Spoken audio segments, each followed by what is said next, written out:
On the nights of August 9th and August 10th, 1969, members of a cult known as the Family brutally murdered 7 innocent people, leaving a scene so chaotic, authorities had trouble connecting the murders, despite their similarities. The true motives for these heinous crimes have led to numerous conspiracies and theories, including the prosecution's theory of creating a race war they dubbed Helter Skelter. I'm Dave Jari. I'm Garrett Quarter. And this is Criminal as Fuck. That is Criminal as Fuck.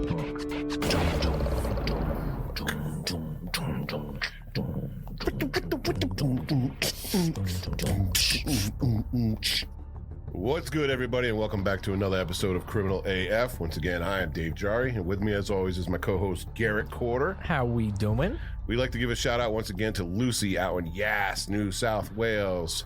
Yesterday, I received a care package all the way from Australia with a couple of koozies, keep our beers cold, a bag that says a great piece of Yass. Thank you so much, Lucy, and for sending us these little keepsakes from your hometown. Means so much to us. We'll post some pics on Instagram.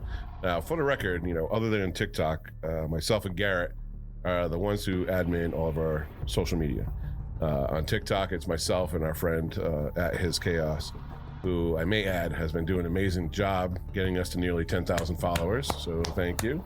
Thank you. Now, the reason I say this is because most of the popular podcasts out there have social media teams who monitor their social media. But that is one thing that we will never give up on because we value in building relationships with real people. And in return, we want you to have all the confidence that you are speaking directly to who you think you are talking to. Yes. Since we have been doing this, we've made some meaningful friendships with people across the world. And some are actually shocked to receive a message back from me, expecting some random admin, so. It's amazing. We love our fans, especially the diehards. Yes. So the best fans in the world. So please feel free, whether it's Instagram, Twitter, TikTok, Facebook, message us, even if it's just to say hi, and it will be us saying hello back, guaranteed. Just wanted to throw that out there. I am so excited for this episode. Oh yeah, it's my favorite. You've been waiting for this. It's my favorite. Murders. It's everything. It's sexy. It's got a little bit of everything. It's a little bit of everything. Yes. Conspiracy theories, CIA. Murders, cults, a crazy individual. It's amazing.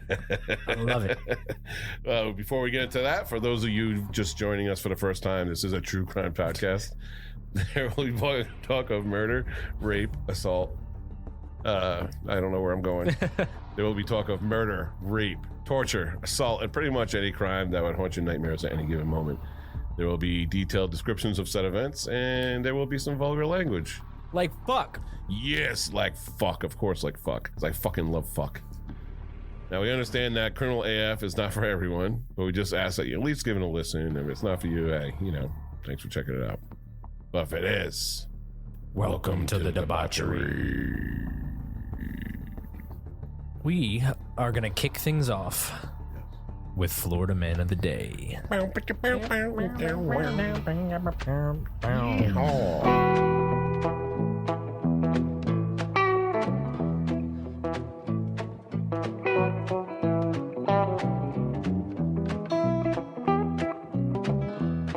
Florida man, 47, arrested after threatening to shoot his parents who refused to give him money to buy aerosol spray for his huffing habit. The fucking nerve of those. Oh my God.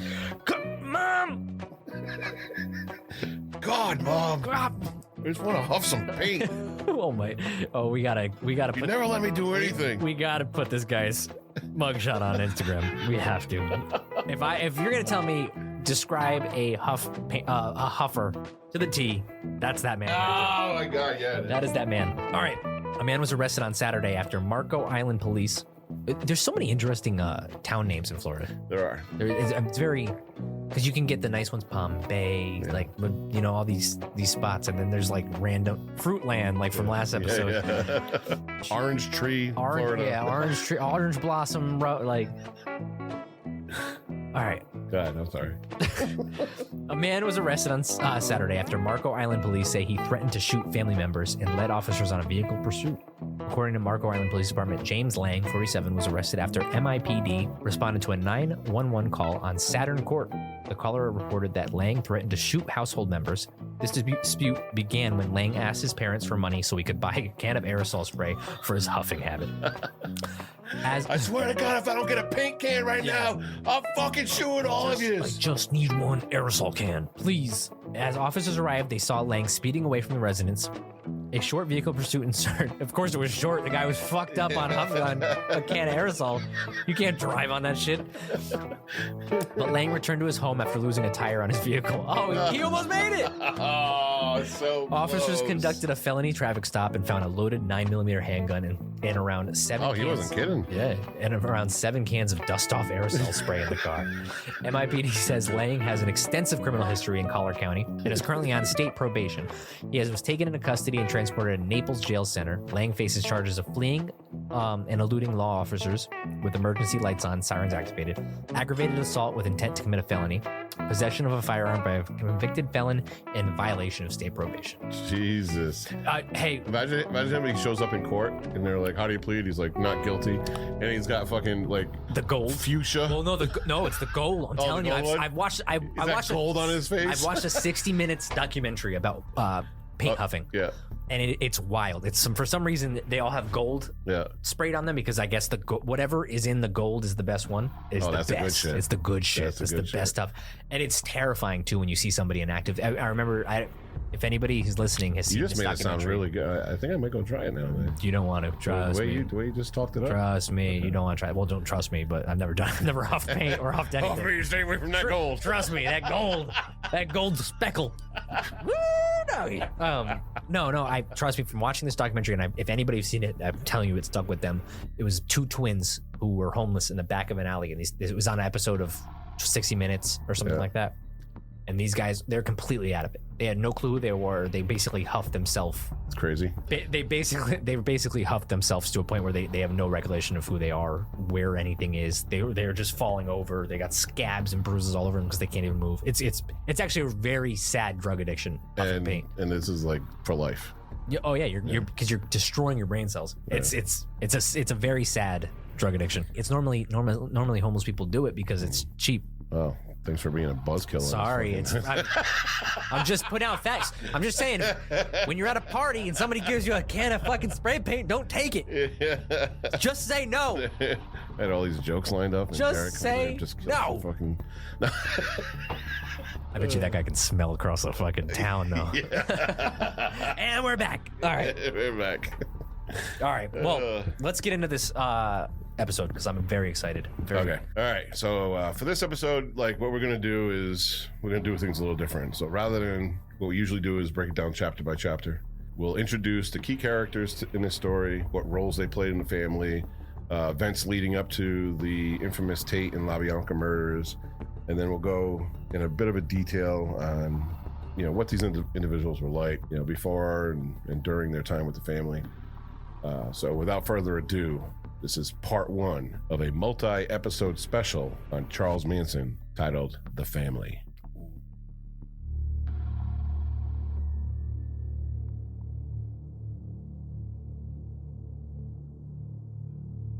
Charlie was furious.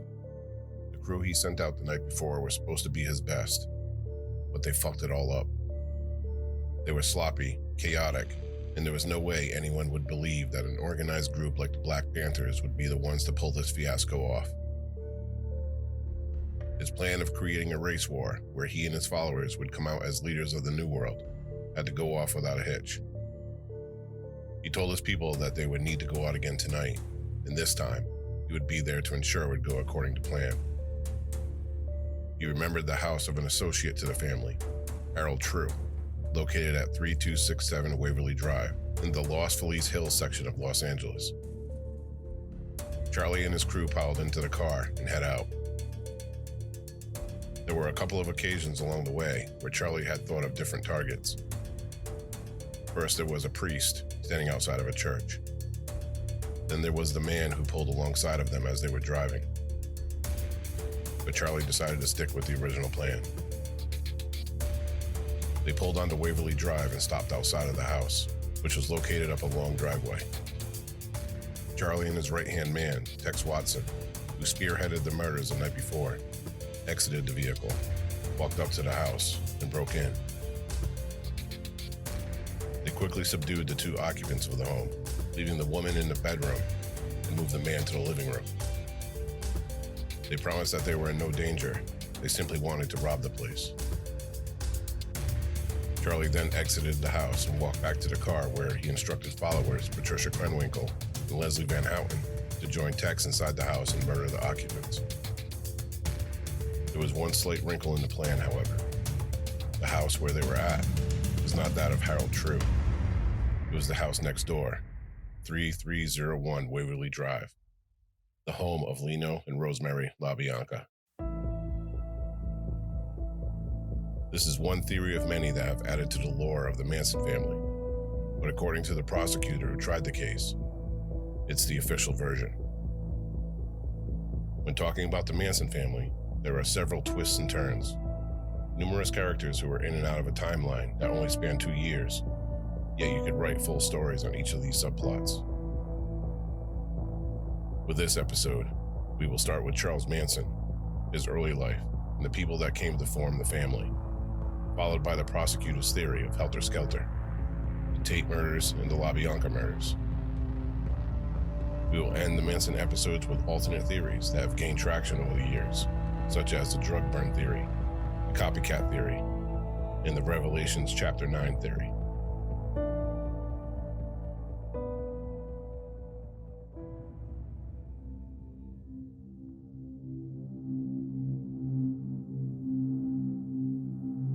Charles Manson was born, no-name Maddox, on November 12, 1934, in Cincinnati, Ohio, to a promiscuous, alcoholic 16-year-old runaway named Kathleen Maddox, as his mother didn't bother to give him an actual name.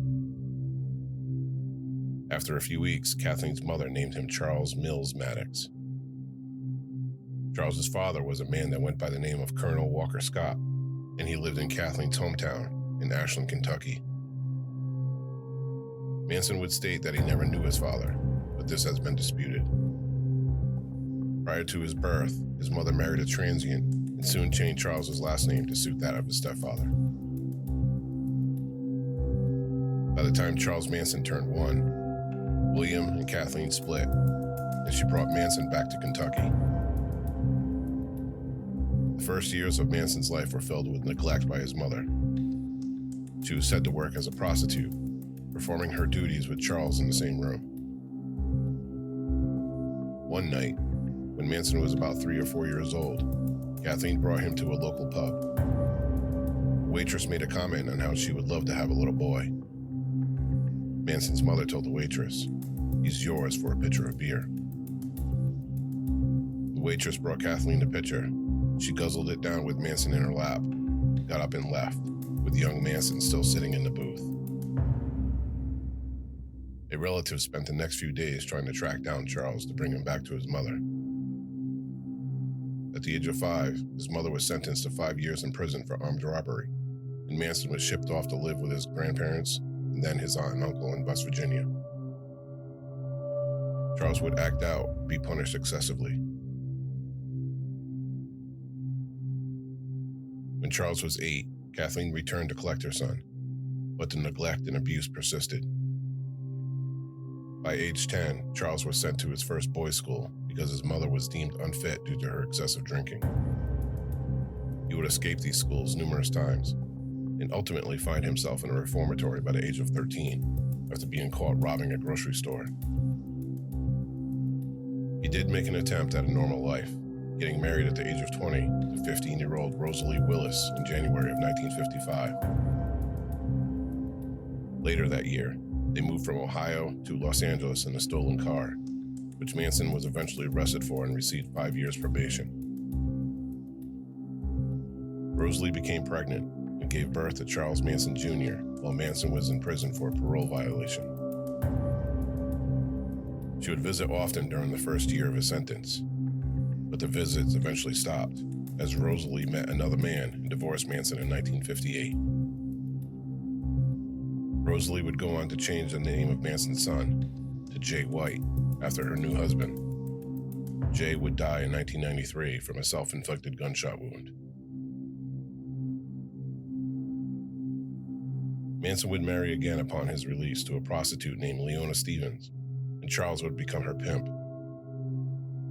He was arrested again in 1960 for sex trafficking when he drove Leona and another woman into Mexico with the intention of pimping out the women. Leona would claim that she had a son by Manson, but there was no evidence to prove this beyond her claims. The rest of the decade, Manson was in and out of prisons. His crimes were mainly nonviolent, with the exception of sodomizing a boy as he held a knife to his throat. After serving his term for forging a stolen treasury check worth less than $40, Charles Manson was scheduled for release from prison on March 21, 1967. He begged prison officials to keep him locked up because prison was his home.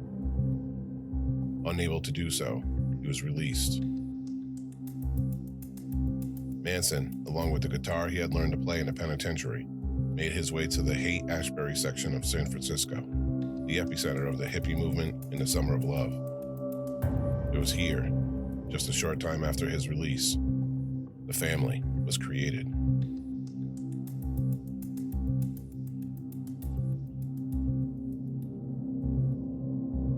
Mary Brunner, a 23-year-old library assistant at the University of California, Berkeley, was born December 17, 1943, in Eau Claire, Wisconsin, and experienced a typical Midwestern upbringing.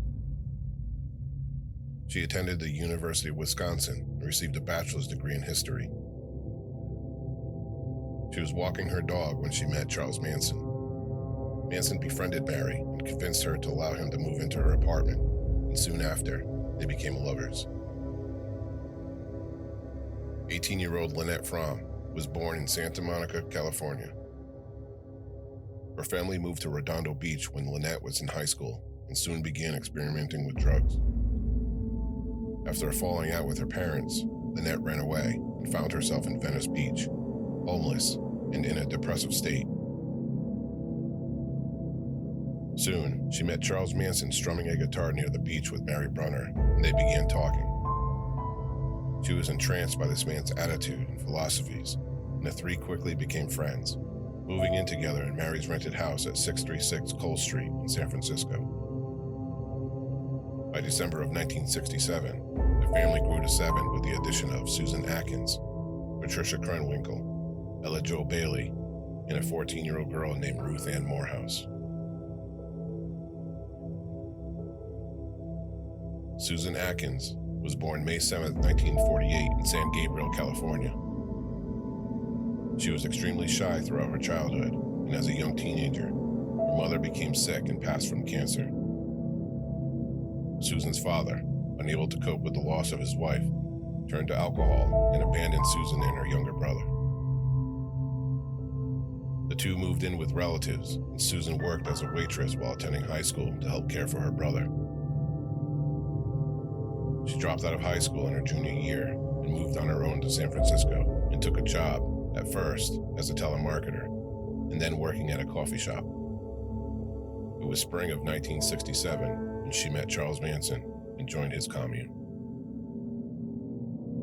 Ella Jo Bailey, who was Susan Atkins' roommate at the time of their meeting, was born in Omaha, Nebraska on January 15, 1947. There is very little known about Ella Jo's upbringing, but a picture of her was found in a Michigan high school yearbook from 1965, showing that she moved there at some point in her life.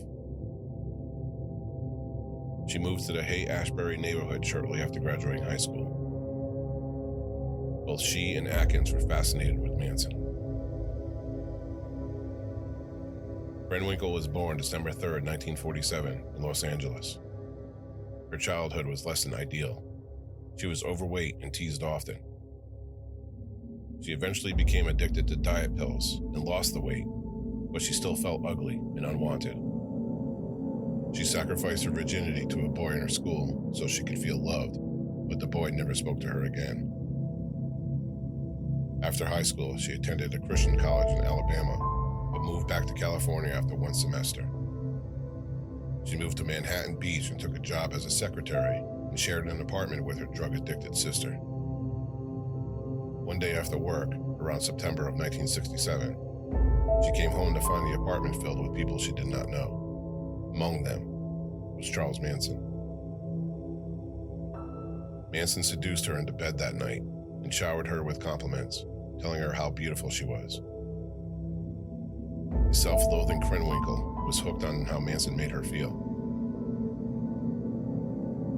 Mary Brunner quit her job as a librarian assistant, and soon the family of 7 were traveling along the California coast, into Oregon, Washington State, and Nevada, collecting followers along the way.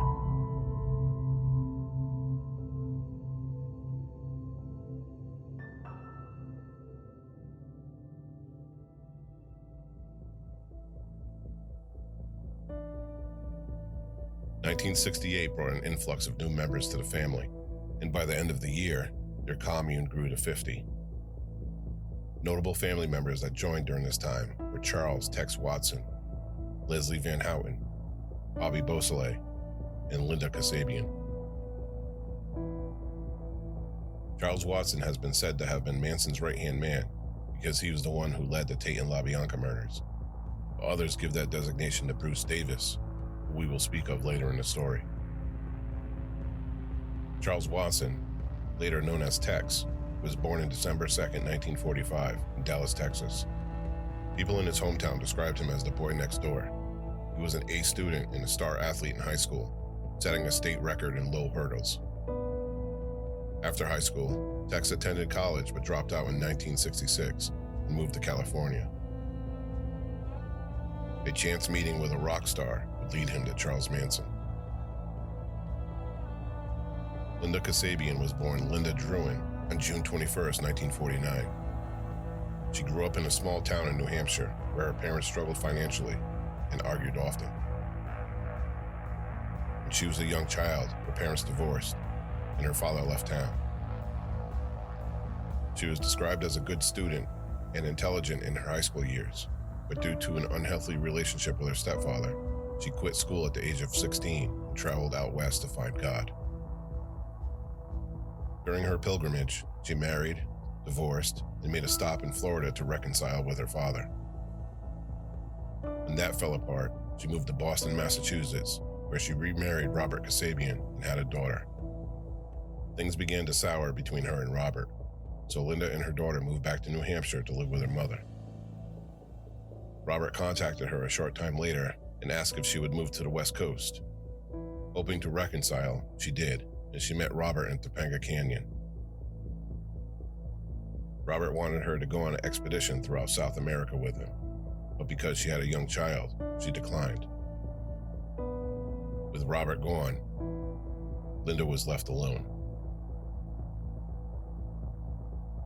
She made friends with a woman named Catherine Scher, who told her about a group of hippies who were creating a paradise to escape the social turmoil of the day. Linda was intrigued and decided to visit this paradise, and the man responsible for it, Charles Manson. The family took advantage of the open-door policy practiced throughout the hippie movement in California, bouncing from location to location, spreading out amongst different settlements, and meeting up again when it fit their needs. Some of these locations included the Yellow Submarine, a house on Gresham Street in Canoga Park, an apartment on Clubhouse Avenue in Venice, the Spiral Staircase, an abandoned house in Topanga Canyon that served as a heroin den, where Linda Kasabian joined the family, and Barker Ranch in Death Valley, owned by a family member's grandmother. With Mary now pregnant with Manson's child, the family made their way to the Spiral Staircase to settle in for the time being. Described as having slid off its foundation, the Spiral Staircase house allegedly had a creek flowing through the first level of the home. It was plagued by an overabundance of rattlesnakes. On April 15th, 1968, it was here Mary Brunner gave birth to her and Manson's child, a boy named Valentine Michael Manson. Mary was assisted in her delivery by the other women in the family. If there was one thing that Manson was determined to do, it was to become a musician. he and his followers would bounce from place to place trying to catch a break into the music industry. It was late spring of 1968 where Manson thought his dreams would finally come true. Dennis Wilson, the drummer and founding member of the Beach Boys, was traveling through Malibu when he saw two female hitchhikers, Patricia Krenwinkel and Ella Jo Bailey. He picked them up and drove them to their destination. About a month later, he saw Patricia and Ella Jo hitchhiking again. But this time, Wilson brought the two women to his house at 14400 Sunset Boulevard, where they partied together, and Wilson spoke of his following of the Maharishi, and the women spoke of their own spiritual guru, a man they called Charlie. Wilson let the two women stay at his house when he left to go to a recording session. When he returned at 3 a.m., he was met in his driveway by a man who introduced himself as Charles Manson. They walked inside Wilson's home, which was now occupied by about a dozen members of the family, mostly women. Over the course of the night, Manson played and sang songs, and Wilson was mesmerized by him. The family occupied Wilson's home for the next several weeks. This was where Tex Watson was introduced to the family as well. Earlier in the year, Tex had picked up Wilson hitchhiking. The two quickly bonded and became friendly. Tex stayed at Wilson's mansion from time to time, and it was during this period Tex had met Manson, and like Wilson, had become entangled in his web of drugs and women.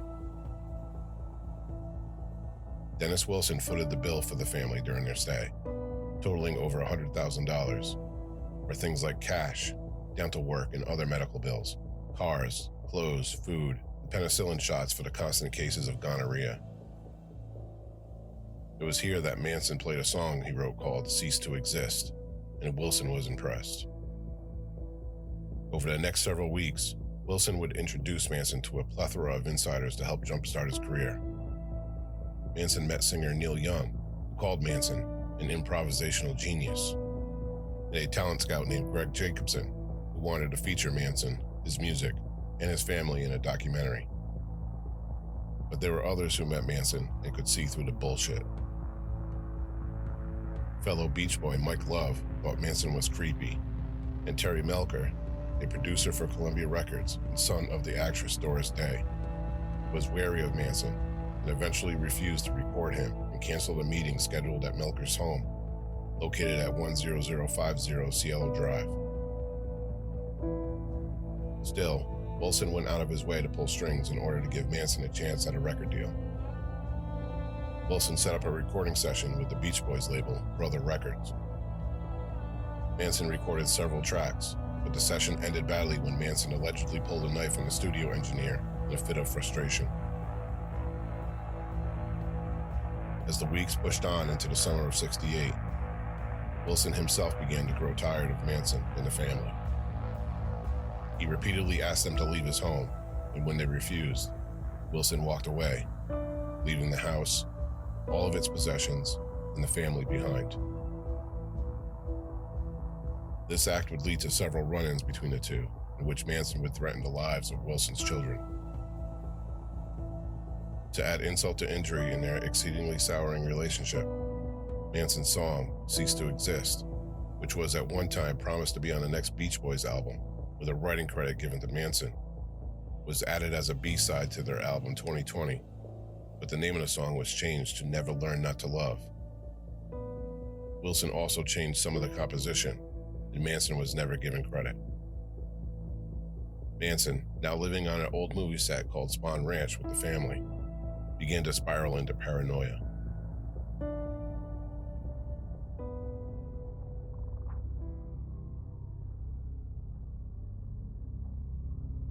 Spahn Ranch, owned by a blind elderly man named George Spahn, was once a movie set used for Western-themed movies and television shows such as Bonanza, The Lone Ranger, and Zorro, as well as a low-budget softcore porn titled Ram Rider, in which current family member Catherine Scher and future family member Bobby Beausoleil co-starred.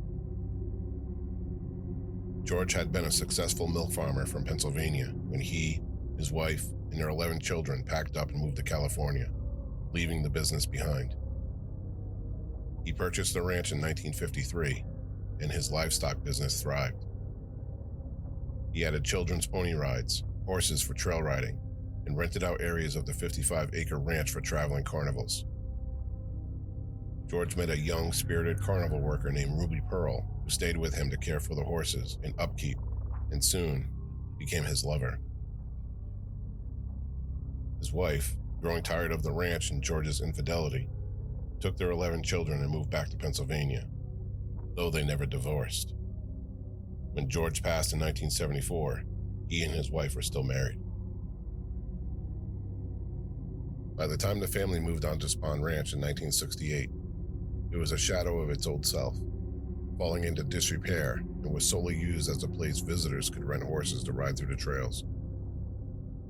It became known as a place where the downtrodden and homeless could live in exchange for upkeep of the property, though not much upkeep was being done. Manson and George came to an agreement that for him and the family to live there, they would care for the property and for the aging George Spahn himself. Manson divvied up the responsibilities of cooking and cleaning to the women of the family, and the men would maintain the more laborious tasks, such as building repairs and caring for the horses, along with Ruby Pearl, who had since had a falling out with George, but stayed at the ranch. Lynette Fromm was given the task of caring for George, essentially becoming a de facto wife, responsible for cleaning Spahn's residence, cooking for him, and having sex with him, although other members were also tasked with giving him sexual favors to keep George happy.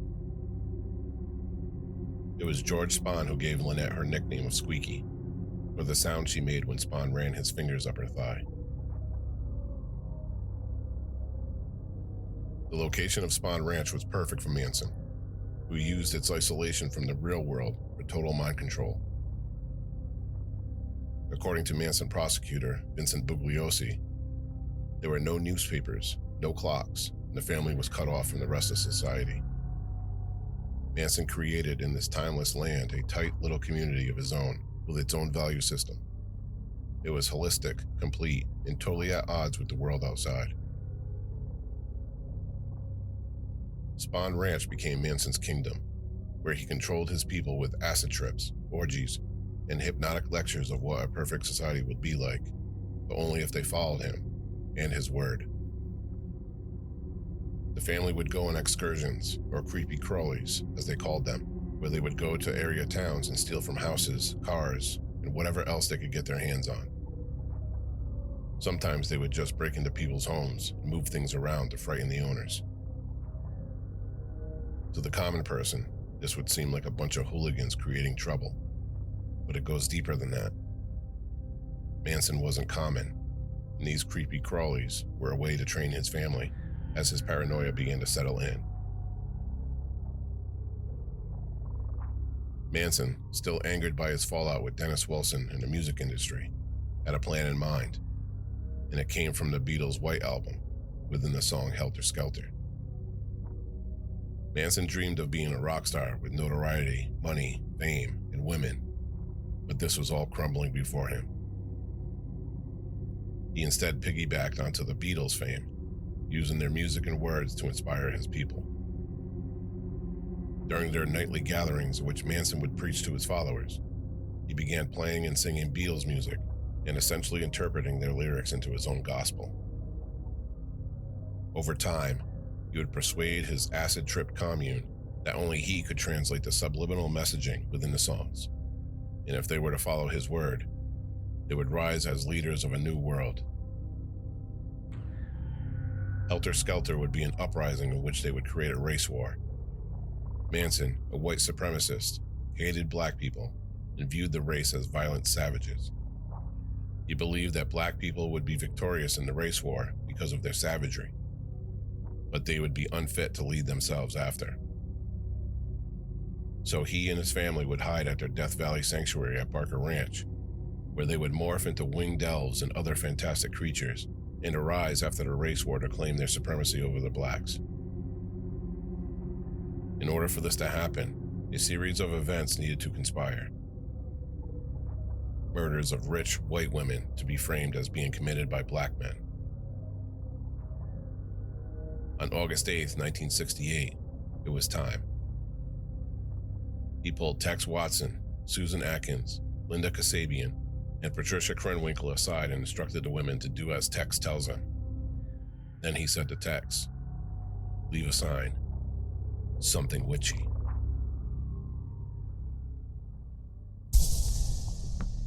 Charles Manson has always stated that he never knew who his real father was, because his mother was sent up from Kentucky to Cincinnati, Ohio to be placed in what I would assume to be a home for unwed mothers.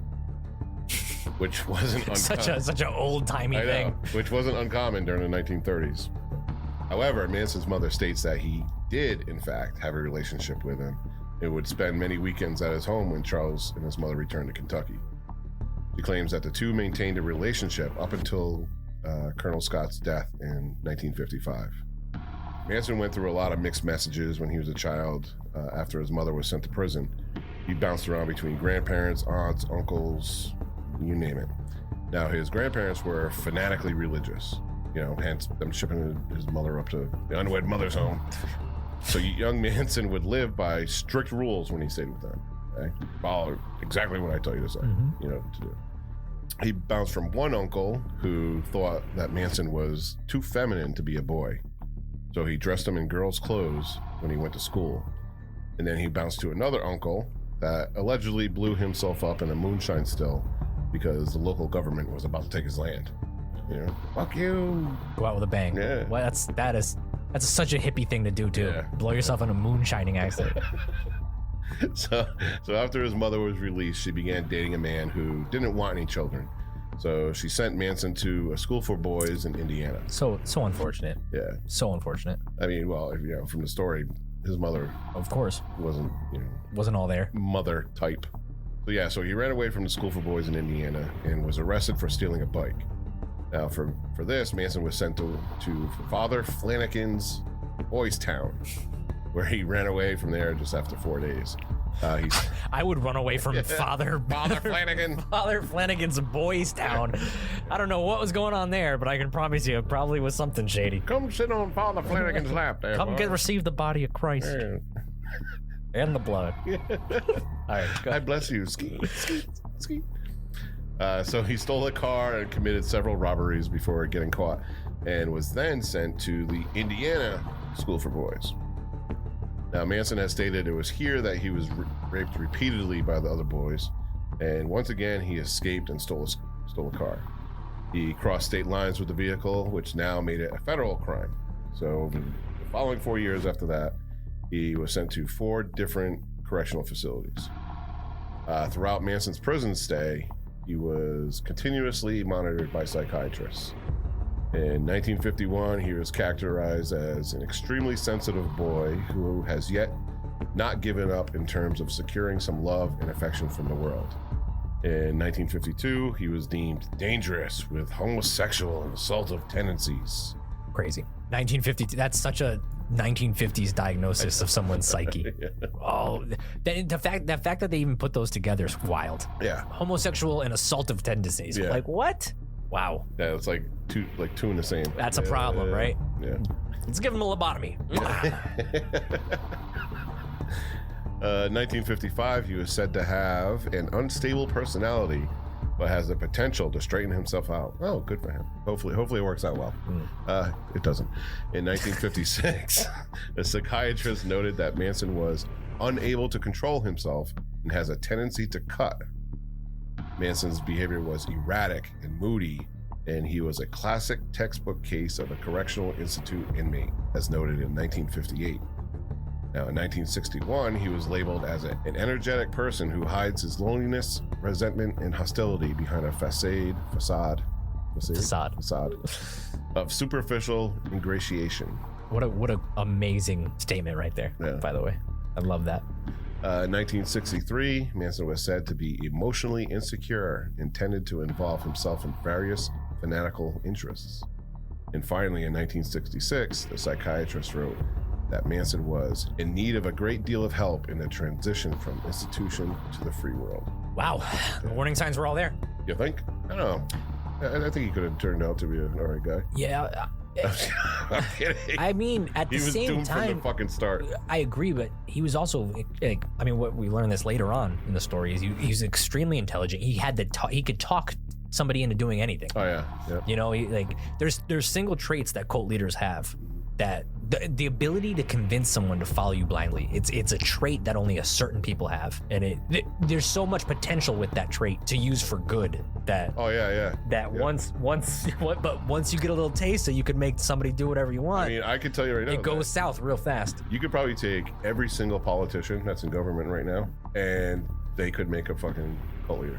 Just the way that they talk, you know. I mean, who's going to Nancy Pelosi's farm and living in a polygamous relationship with no? Because actually, she does got some milkers too. Yeah, she does. She got them Nancy Pelosi fun bags. Right? All right, go ahead. All right, so next up was Mary Brunner. Now with Mary, there's not much known about her early life other than when and where she was born, her college education, and where she was working when she met Charles Manson. Now, she was the first one to join Manson in his life of orgies, drugs, and crime, and she was Manson's number one and the first to bear a child in a growing family. She was referred to as Mother Mary, a sign of respect by the others in the family regarding her status in the group. Next up to join the family was Lynette Fromm. She was born in Santa Monica, California, though she grew up in Westchester. Lynn was the first of 3 children. She was a talented, well-liked child that toured throughout the United States and Canada in a song and dance troupe called the Lariats. In junior high, Lynette was active with many after-school activities. She was a member of the Athenian Honor Society as well as the Girls Athletic Club. In her drama class, Lynn befriended a young Phil Hartman. Remember him? It's SNL. He was shot by his wife. You don't remember Phil Hartman? No. Oh, well. Wait, I'm surprised too, because I'm pretty savvy with SNL cast members, even the old ones. I'm trying to think of what movies he was in. He played a character. Okay, I've seen it. I gotta see a picture. If I see a picture, I guarantee you I would know who he is. When her class gave out superlatives, Lynette was voted Personality Plus. As Lynette grew older, the relationship between her and her father grew apart. Neighbors remembered her father as a tyrant who seemed to punish Lynette for little or nothing at all. In high school, Lynette became more rebellious, using drugs and alcohol.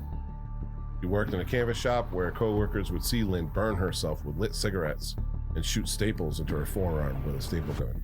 After high school, Lynette bounced around, living with different people. She eventually moved back to home and enrolled at El Camino Junior College. It wasn't long before Lynette and her father were fighting again. The two got into a fight over a definition of a word. And it was the last straw for Lynette. Again, she hit the road, and it was this time that Lynn met Charles Manson on Venice Beach.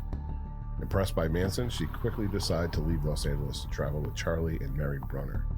Now, Lynette had a special spot in the family. No one but Manson was allowed to sleep with her. Was she the best looking one? I'm not going to tell you who the best looking one is. Come on. I got to see him. It's creepy. It's creepy. Oh, no. I wonder why she was the... I don't know. He just had this special thing for her, I guess. Now, at Spahn's ranch, Fromm spent most of her time taking care of George Spahn, the blind 80-year-old owner. Lynette would make squeak-like noises when George ran his hands up her legs, so he called her Squeaky, which name stuck. Hey, baby, you want to give me a sponge bath? Yeah, come here, nigga. It's time for my sponge bath. Make sure you get deep in those crevices. Ugh. All right, so next up is Susan Atkins, who is known as the scariest of the family for her willingness to do whatever Manson asked of her. And she took a great deal of pride doing so. When the family was able to get a hold of fake IDs, Manson gave Susan the name Sadie Glutz. So, when you hear different aspects of the stories, you'll hear Susan and you also hear Sadie. It's the same person. Prior to meeting Manson, she served 3 months in prison in Oregon for a series of armed robberies she committed when 2 escaped convicts she met at the coffee house where she worked. Upon her release, she managed to make her way to San Francisco and worked as a topless dancer. Susan was always the happiest when the family would go on creepy crawler missions, when they would break into people's homes and steal whatever they could. Now, she was a ride or die. Yeah, she was a ride or die. She's like, I mean, there's a reason why they said she was the scariest of all of them. If there was nothing of value, they would rearrange items within the house to freak out the homeowners. Yeah, there's a trend in all these family members too. Like, they all lived wild lives, just like wherever wherever the path took them, just jump in a van and find out where to go. Yep. And it's you never see that nowadays. Like Right. I mean, the 60s were that, especially the late 60s, was such a crazy carefree time. Yeah, you'll see all of these people. They had parent issues, daddy issues. They were heavily into drugs, and a lot of them had no direction in life, which is Exactly the where perfect scenario. Because I feel like everybody's looking for a little bit of direction in life. Right. You don't want to. It's a natural feeling to fight that, but I think you always kind of fall in line. Yeah, I mean, if a woman or basically anybody, because there's guys that's involved in this as well. Yeah.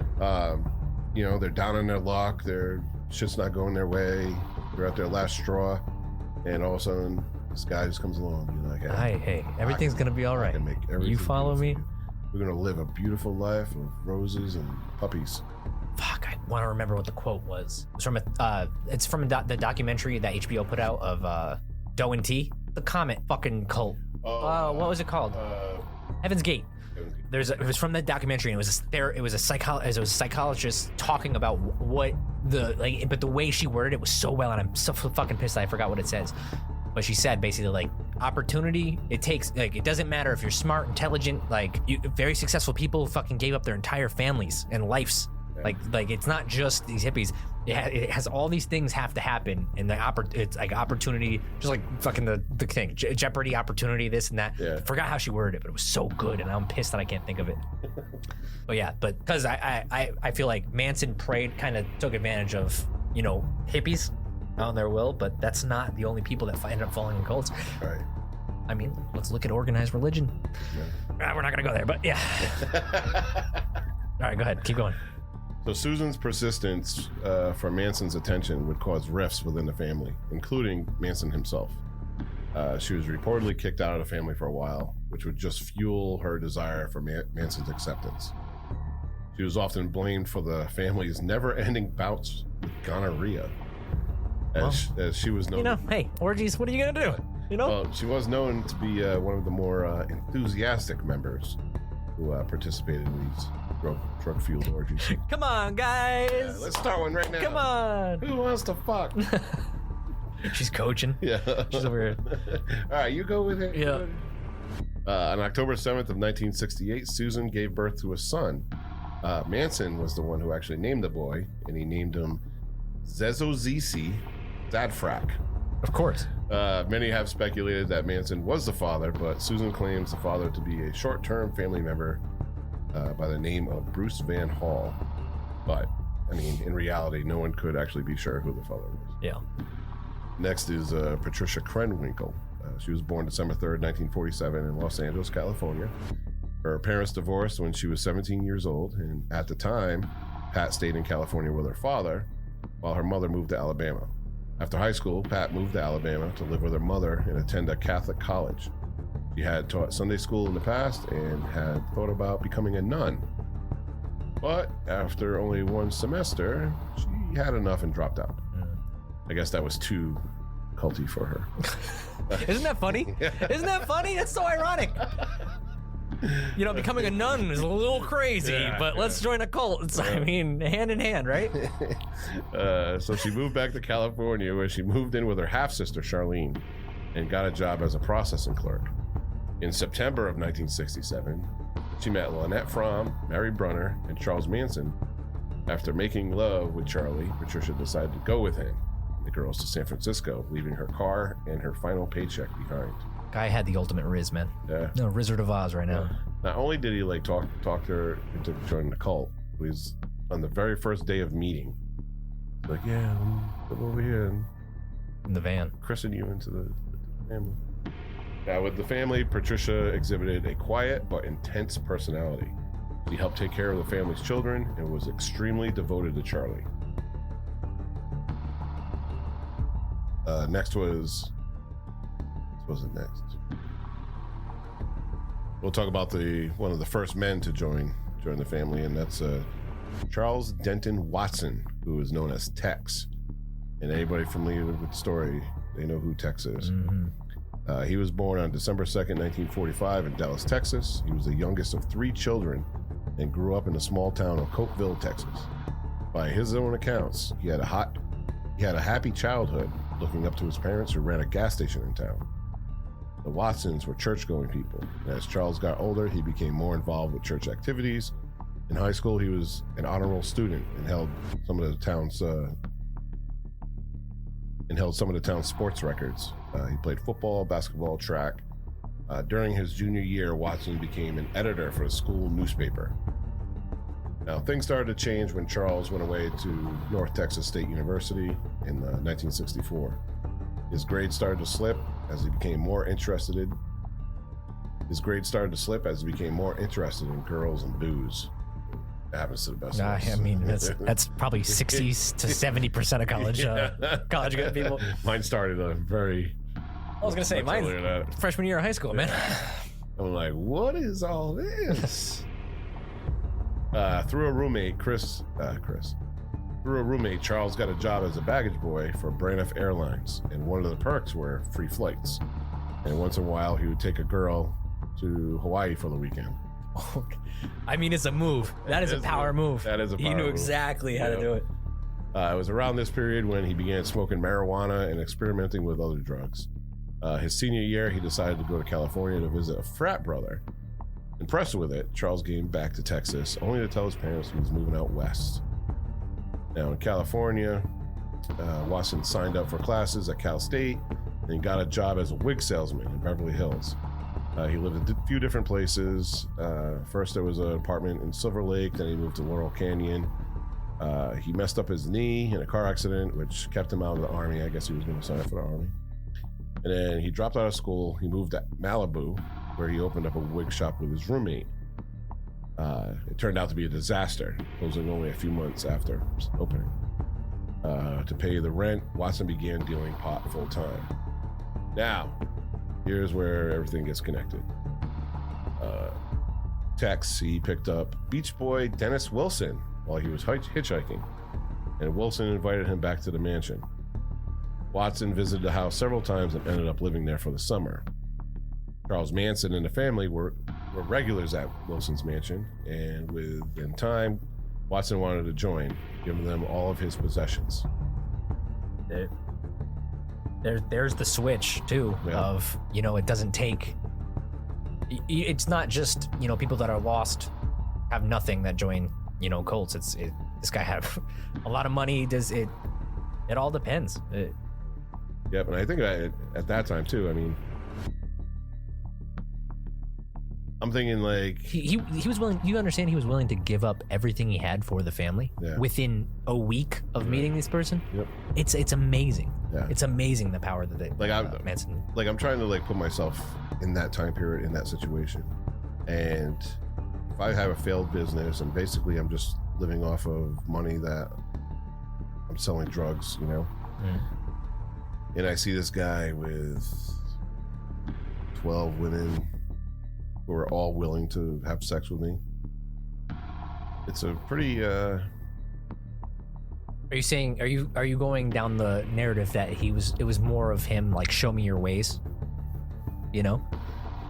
like show me your ways of how to attract at that same time though, this was the strange thing for me about Wilson, right?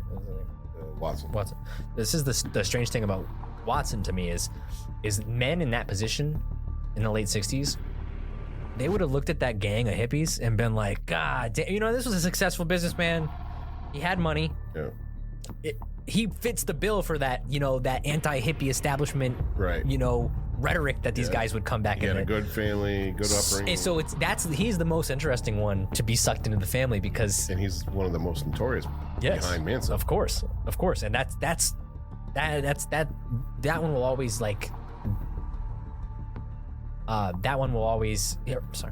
he will always be the one that isn't supposed to be there for me. Right.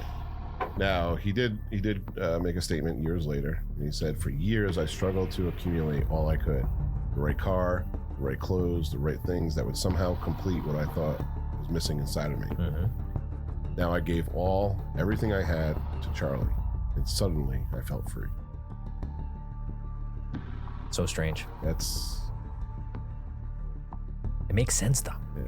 Doesn't matter what they. I mean, how many times do people tell you, money, money can't buy you happiness. Right. Money can't fill that void that's in your space. So maybe, living in a hippie commune. I mean, I always think every now and then, like, I just want to like go off the radar and just, I can't give things up. No, I am a material girl living in a material world. Let me tell you. I like things. Yes, yeah. I will say this though, if I was born, I'll never know how I would be if I was born in a different time period.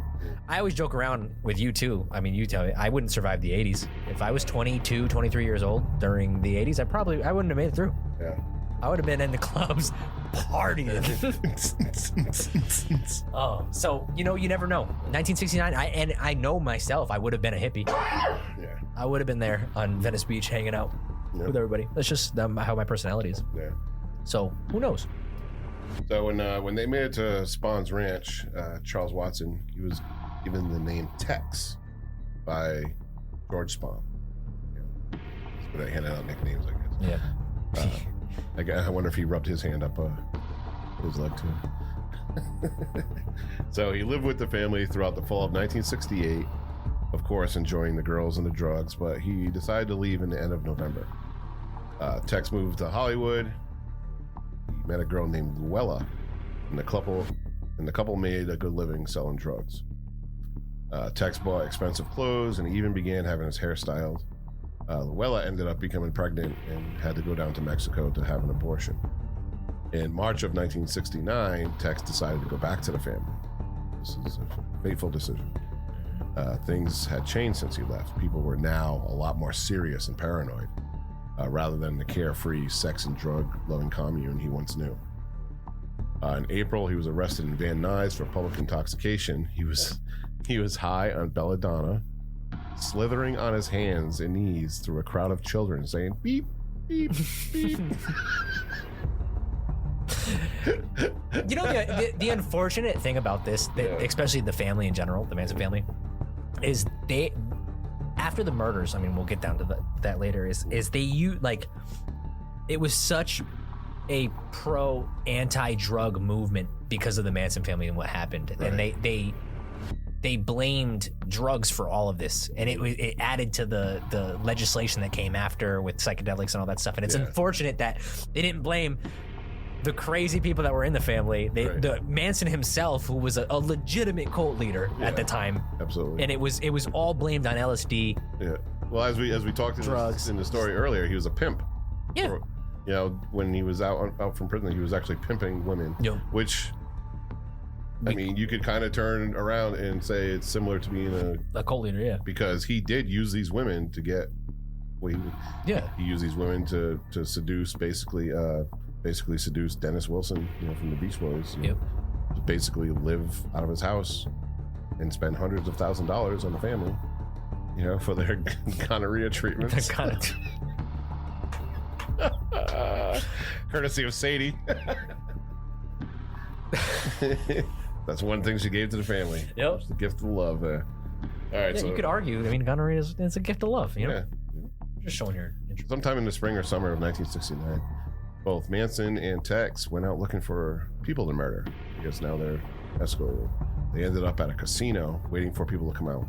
Tex, with a knife in his hand, came upon two elderly women in their car. And just in the nick of time, the women sped away. But Manson and Watson gave two of them chase for about 15 minutes before giving up. I can't wait until we get into further on in the story. We can actually really talk of because after hearing that statement that they switch and all of a sudden start going, you don't really understand why, and the messages that Manson was giving them and the paranoia that he was giving them about why they decided to start murdering people out of nowhere. And it gets so wild. It does. And like I said, this episode here is just an introductory, getting to know who the characters are and where they came from and how they could have possibly been swayed, by Charles Manson. Yep. The next one here is Leslie Van Houten. Leslie was born on August 23rd, 1949 in Los Angeles. She and her older brother grew up in a typical middle-class household. Leslie's father was an automotive auctioneer and her mother Jane was a school teacher. After Leslie, there were two more additions to her family. In adopted a young boy and girl that had been orphaned in Korea. In 1963, Leslie's parents divorced, Paul moved out, and the children stayed with Jane. Meanwhile, Leslie began attending Monrovia High School, where she was twice elected homecoming queen. See, this is like the interesting thing. Yeah. You know, some people, they have like a shitty childhood. Yep. She was a homecoming queen. It doesn't matter. Right. It doesn't matter. Yep. It's all if you're missing some sort of void, some sort of like establishment. Now, like many at the time, she discovered hallucinogenic drugs, and her grades soon started to slip. She drifted away from her extracurricular activities and shortly after got pregnant and was forced by her mother to have an abortion. After graduating high school in 1967, Leslie moved in with her father and began attending business college. She began gravitating towards spiritualism and planned to live in a yoga spiritual community. In the summer of '68, Leslie was visiting friends in San Francisco when she met Catherine Scher and Bobby Beausoleil, who we'll discuss later. She began traveling with them, and in September, they took her to meet Charles Manson at Spawn's movie ranch. He returned to their ranch 3 weeks later, and this time she didn't leave. Like others in the family, Leslie became devoted to Manson. And according to her, she says, I was absolutely intrigued and mesmerized by Manson, and I believed that he was someone very special and extraordinary. Bobby Beausoleil, the first of 5 children. Bobby was born in Santa Barbara, California in 1947. Bobby displayed an interest in music at a very young age and eventually taught himself how to play the guitar. When he was 16, he had an affair with his cousin's wife. Cousin left. Now, young Bobby, 16 years old, was forced to play the role of husband, working for a trailer company to support his cousin's wife and child. After the death of his grandmother, Bobby moved out and went to Los Angeles. There, he briefly played in a band called Grassroots. Now, Grassroots would later achieve fame under the name Love. Never heard of him, but Bobby also became friends with Frank Zappa and could be heard as a backup singer on Zappa's first record, Freak Out. Remember Frank Zappa? You might be a little too young. Yeah, I'm a little too young for that one. Yeah, Zappa was like a 60s, 70s psychedelic artist. Yeah. Speaking of artists, isn't it amazing? Isn't it crazy that Manson would have had a song that was on the Beach Boys album? The Beach Boys. That's crazy. You can actually go on YouTube and hear all of Manson's songs, like his original music. Because sometime in the 70s, somebody actually produced recordings that Manson had did and made an album. So he has 7, 8 songs out there. You can actually pull up. All right, we're gonna use it for the intro and the outro of this series. Who gets the rights? Yeah. Who gets the view money from that? Yeah. Now, if you take his song "Cease to Exist" and put it side by side with Never Learn Not to Love by the Beach Boys, they're basically the same exact song. Yeah. Now back to Bobby. The City of Angels proved to be too superficial, so he traveled north and fell in love with the Bay Area. In San Francisco, Beausoleil began playing with a band called The Outfit, but eventually dropped out and started his own band called Orchestra. They played throughout the Bay Area from 66 to 67, and they ended up breaking up. At this time, Bobby met a filmmaker named Kenneth Anger. They worked together on a film called Lucifer Rising, which never basically fell apart and never really made it out. In the fall of 1967, Beausoleil once again found acting work and was featured in a soft porn titled Ramrodder. Wait, it's not. You can't name a softcore porn Ramrodder. I know. That's not. It's got to be a full-blown production right at that point. Right. The movie was filmed near Spawn's movie ranch and also starred Manson family member Catherine Scher. Bobby was living in the basement of a man named Gary Hinman, who will become a focal point in the story later on, at his Topanga Canyon home, where he first ran into Charles Manson and the family. Bobby's musical talent impressed Charlie and the girls, and Bobby was welcomed into the family. So there's another one. Maybe he didn't have the greatest. They had a typical upbringing. But he had aspirations. He was playing in bands. He was basically filming movies, and. Well, yeah, he's content creating. Yeah. Oh God, what does that say for us? Want to start a cult? Yeah. I don't have the it. You don't have the. I don't have it. I can tell you this: I would never join a cult. That's for sure. I know for a fact I wouldn't. I would laugh at like somebody who's like, "I'm the Almighty. I have it all." Please follow me. Oh, imagine the smell in that fucking ranch. Bro. Could you imagine? No. Patchouli soap, unwashed armpits, and they're just all sitting around fucking, yeah, dude, play that fucking song, you know, man. Oh, and it's just, they're all like, making love when they haven't showered. yeah, like, oh god, weeks at a Harry. time. Probably smells. Actually, in the movie Once Upon a Time in Hollywood, which is it's not the story of them, but it's telling of- it's Quentin Tarantino's like take on the Manson murders and the Manson family. Not they have nothing to do with it. They're just part of the movie. But he does a great job of showing the ranch and like how disgusting it was in the movie. Like there's overflowing dishes, like weird rock crystals all over the place. It's just ugh. No. The flies were so bad on the door. Remember, I don't remember if you've seen the movie, but they when they open the door, like a tsunami of flies come flying out. Tsunami. They're just loving life, man. Now, when you get a second, go in. There's a website that I got some of this information from. It's called CharlesManson.com, and there's a link for the family, and it shows all of their arrest photos. Mm-hmm. And these people are looking rough. Yeah, I mean rough. Their hair's all mangled, and better be right and smack dab in the center of that orgy. Huh? yeah. Like, oh yeah, just take it all in. Someone move your butts around. Stop climbing over me. What? Good Lord, is that smell? That's what I mean. You're like, oh, this guy is probably intrigued. How are all these girls hanging around? I wouldn't want to be anywhere near that family. No, I'd be like, all right, I can't. I'm sorry. I've had enough. Yeah. I'm going. Yeah. I'm gonna go try to figure out the real world life. I'm gonna go find a shower. Yeah. Actually, that's what I want to find. All right. Fucking hippies. So next up is Linda Kasabian. She was actually one of the ones who was directly involved with the murders, but she was more of the getaway driver because she was the only one that had a driver's license. Just by default, she's a getaway driver. Yep. She ended up meeting a woman. She's like, hey, there's this hippie commune, a safe and happy, place where people can get away from the establishment. Yeah. The establishment was big in the 60s. Yep. So she's like, all right, I'll check it out, and it was the Manson family. And again, it was inspired by the message that Charles Manson was preaching. He's just sitting in his recliner. Oh, yeah. Sitting at the group just sitting crisscross applesauce down on the floor. Just he's like covered in flies. Oh my god, I don't get it. I don't understand it. I never will. Like if you walk into that room, okay, let's say that you're an outsider. You walk into that room and you see Charles Manson sitting there on his throne or whatever he's doing, playing, on his throne. It was a recliner. just strumming his fucking guitar. Yeah, and there's a bunch of people just zoned out from LSD and everything. And like you said, the smell of the fucking room and whatnot, like I'd be like, maybe free love isn't such a good thing. Yeah. I'm gonna go back with a capitalist over here. Yeah, I'd like to pay a little bit for my love. So,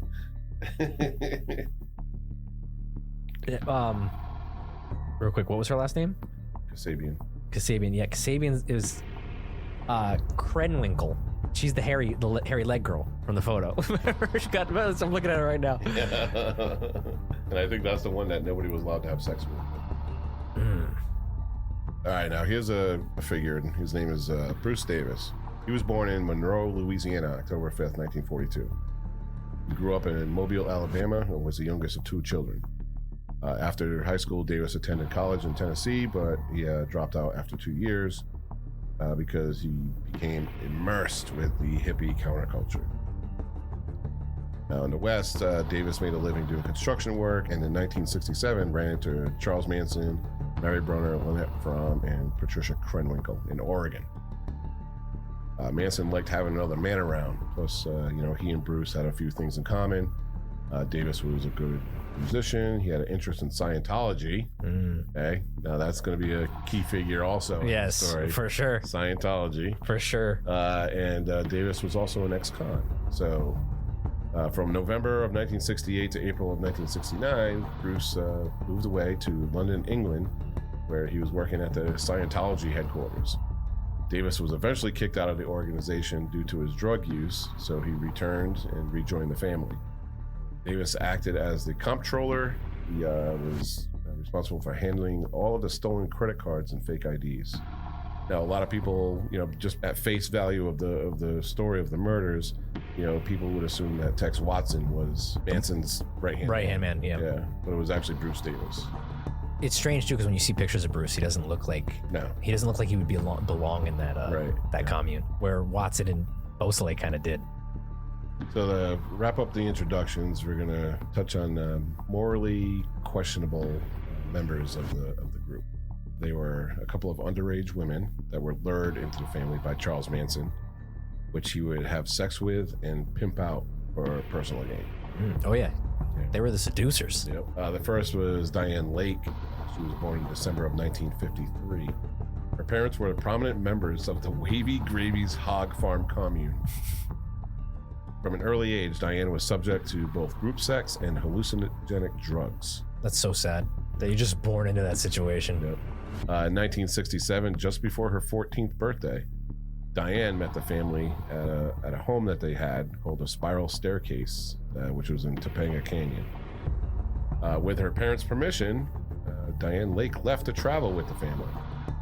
Charles Manson seemed to have it out for Diane, often beating her in front of others. I don't know what happened, what transpired, but because she was so young, she couldn't just up and leave. Yeah. You're stuck. Yeah. And then jumping from hippie commune to hippie commune. That what a life. And the second young girl was Ruth Ann Morehouse. She was born in Toronto, Canada on January 6, 1951. She first met Charles Manson in 1967 after her father, Dean Morehouse, who was a former minister, picked up Charles Manson hitchhiking. Charles had been traveling up and down the Pacific coast with Lynette Fromm and Mary Brunner. Dean welcomed the three into his home and preached to them over dinner. He gave Charlie a piano, which Manson traded towards a Volkswagen microbus, which he used for the family to do their traveling. Meanwhile, Charlie only had his eyes on one thing. Yeah, he was grateful for the piano. Yeah, thank you. What? That's so shitty that you pull over someone and try to spread the word of God, and then he ends up stealing your fucking daughter. Yeah, but Charlie only had eyes on young Ruth Ann and took her to Mendocino. When Dean found out, he vowed to kill Manson. However, Charlie calmed him down and introduced him to LSD, and they stayed at his house for a few weeks. While Dean thought Charlie was Christ-like, the mother, Mrs. Morehouse, didn't appreciate her husband's new house guests and left to live with her sister. So unfortunate. Yes. Using LSD as mind control. Yeah. Manson was the head of the CIA at that point. I know. I was gonna say, was he a member? We'll get to that later down the road. But he certainly knew how to talk to people when they were under the influence too. Oh yeah. Was that MK Ultra? MK Ultra, yeah. Mind altering. Yep. Charles Manson visited the Morehouse home a few more times before he and the girls decided to travel down to Southern California. Before leaving, Charlie told Ruth Ann that she could come with them if she was married, and she would be emancipated from her family. And so she did. A few weeks later, she married a bus driver, and then immediately left him to join the family in LA. That poor bus driver, man.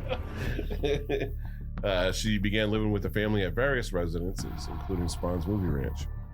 The ranch's owner, George Spahn, gave her the nickname of Oowish, which is basically, it sounds like if a guy is whistling at a girl or a beautiful girl is Oowish, Oowish. That was her nickname. Now, with the family, she went on garbage runs where the family would dig through supermarket dumpsters looking for food. God. She panhandled and she took care of the children.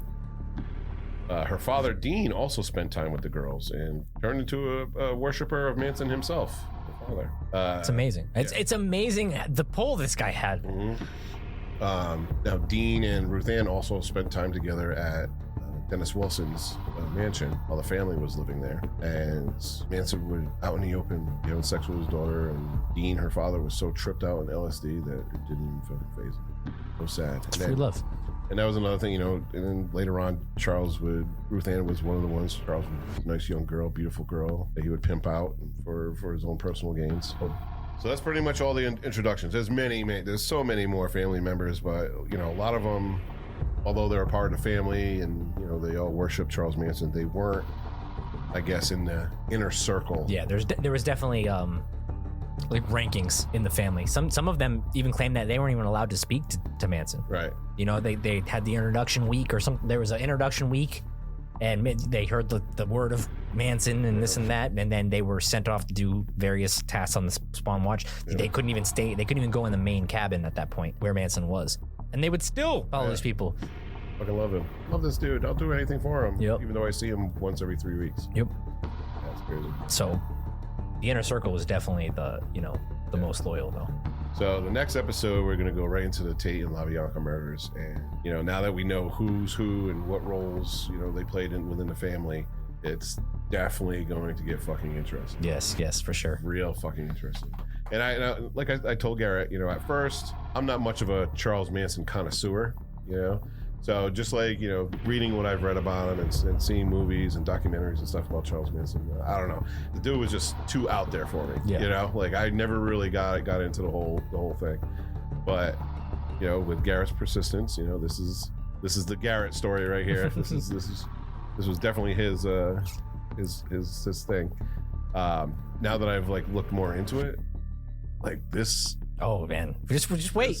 I'm glad you mentioned. I'm glad you wanted to do this. I'm glad because you got lost in it for a second. Oh yeah, I know. When you were writing the story, you definitely got lost in it. I know you did. I know. I saw Garrett at work, and I'm like, bro, there is just so twists and turns and people and this guy alternate theories. And it's like, wow. This is like a mind fuck, this whole fucking story. Helter Skelter is one of the greatest stories ever written, and I'm using that in loosely, like obviously right. It's a crazy. I think it was the turn of the time period too, you know, with media being so accessible at that. It spawned, like, legislation was made because of this. Yeah. It was a huge event. Band names were named after him. You know, it's amazing that cults already get so much fame because people don't understand. It's a misunderstanding of the situation, right. And that's why. And I think the Manson family was the original. You know, they were the OG that started it, that put things on the map. And I feel like Manson gave a lot of these cult guys the idea, the blueprint. So, yeah, it's definitely a very interesting story. So that'll do it for this episode. But before we go, if you like what you heard, go to Apple Podcasts, Spotify, or wherever you listen to podcasts and leave us a review. And do not forget to become an amazing criminal on Patreon. Visit patreon.com/criminalAF. Links to our support, socials, merchandise, and more are in the episode description. Now, signing off from Studio Chloroform, keep your head on a swivel and take care till next time. Now give me our theme music. See ya.